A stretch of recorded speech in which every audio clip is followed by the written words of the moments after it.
Welcome back to Trade Talks. I'm your host, Jill Malandrino, global markets reporter at Nasdaq. We've been coming to you live from FIA Boca in Boca Raton, Florida. Joining me for this segment is Kevin McPartland. He's the head of market structure and technology research over at Greenwich Associates.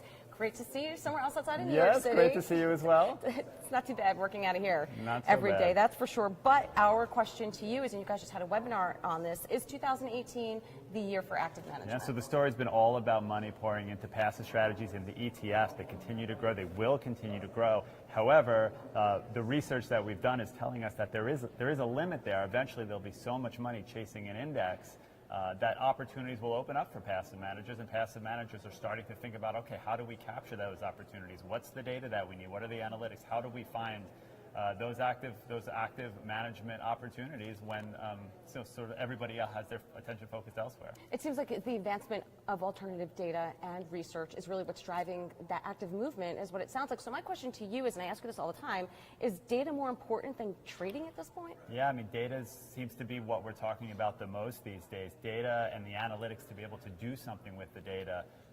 So yeah, I mean, being able to trade and match those trades, of course, that's how the market functions, but determining what to do, looking at the trade history, the data after the fact that gets generated from those platforms is all increasingly valuable. It always was. It's just now we finally have the tools to be able to do something with it and come up with, find those signals to help the help increase returns. All right, well, let's shift gears and talk about our favorite subject, market structure. Let's Sure. talk about some of the challenges and opportunities that you're seeing at Greenwich. Yeah, so I think we're definitely moving into a place where it does seem to be all about technology. The last 10 years, especially at this conference, right, we've spent so many years talking about Dodd-Frank and the implementations. The last 2 years with MiFID II in Europe, it's really just consumed everybody and their time and resources.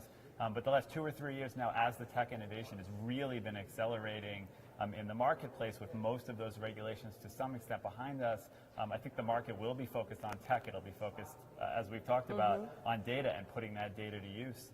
So that's, I think, the next phase. Finally, we're sort of past a lot of that big regulatory push after the crisis, and we're into sort of pure innovation, looking ahead, how do we reshape this business? It's really interesting how the market has transformed just about a decade ago from the financial crisis, from where we were then, as you laid out, to where we are now. So what are your thoughts beyond this?